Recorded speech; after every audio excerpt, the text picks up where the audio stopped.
Hello guys, welcome to chemistry list one shot one question series के इस lecture में हम लोग देखने वाले हैं क्वेश्चन नीट 2021 का, जो कि कुछ इस प्रकार है।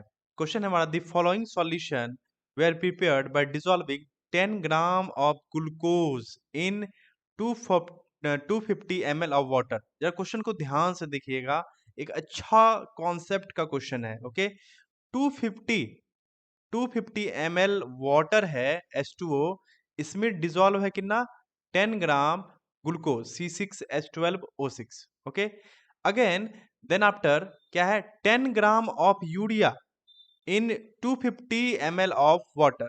फिर 250 ml है और इसमें आपको क्या प्रेजेंट है, आपको 10 gram urea NH2CO NH2। Okay, and इसी को यहाँ पे आपको दूसरे फॉर्मेट में लिखा गया है, यूरिया का फॉर्मूला यही होता है।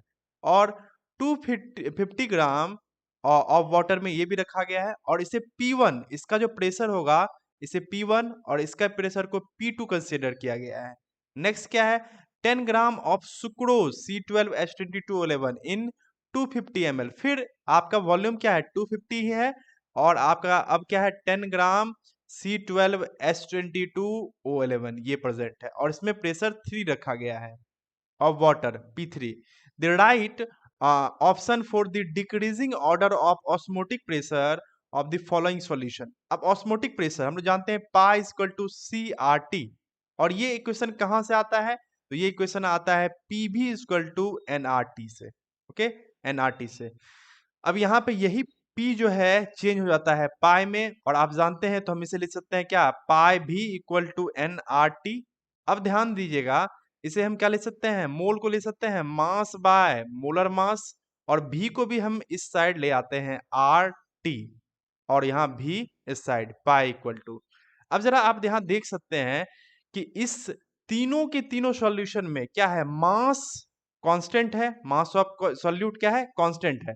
अब मैं इसे क्या करता हूँ, फिर नए फॉर्मेट में लिखता हूँ पाई इक्वल टू, जो जो कांस्टेंट है उसे मैं अलग कर लेता हूँ। W कांस्टेंट है, R ऑलरेडी कांस्टेंट होता है, T भी कांस्टेंट है, टेम्परेचर कांस्टेंट ही है, यहाँ पे आपको दिया हुआ है। चलिए, तो अब यहाँ पे मतलब आपको एक्सप्लेन नहीं किया गया है ना, टेम्परेचर कांस्टेंट है, ऑब्वियस सी बात है, तीनों एक जगह पे है।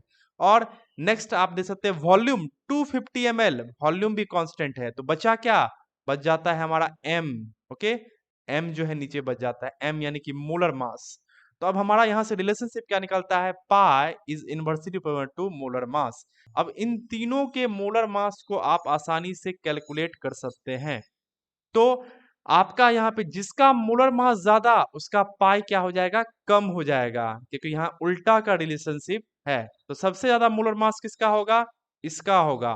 तो इसका क्या होगा, ये P3 है, तो P3 सबसे लोएस्ट होना चाहिए, किसमें है, ऑप्शन 1 एंड 2 में, यानी कि ये दोनों पहले ही रॉन्ग हो चुका है। उसके बाद सबसे कम मोलर मास यदि हम लोग कैलकुलेट करने के लिए जाते हैं, तो वो इन दोनों में से किसका होगा, ये हमें देखना होगा। तो इसमें से सबसे कम होगा आपको, इसका मोलर मास सबसे कम होगा, ये क्या है P2। तो P2 सबसे कम किसमें है, इसमें। तो राइट आंसर ये, आप तीनों का मोलर मास कैलकुलेट करके दे सकते हैं आसानी से, आप जानते हैं इसे कैलकुलेट करने के लिए। तो मेन कॉन्सेप्ट आपका ये था। आई होप कि आपको पसंद आया होगा, आप पूरी तरह से कॉन्सेप्ट को समझ गए होंगे। तो मिलते हैं नेक्स्ट वीडियो में नेक्स्ट क्वेश्चन के साथ, तब तक के लिए wish you all the best. Thank you.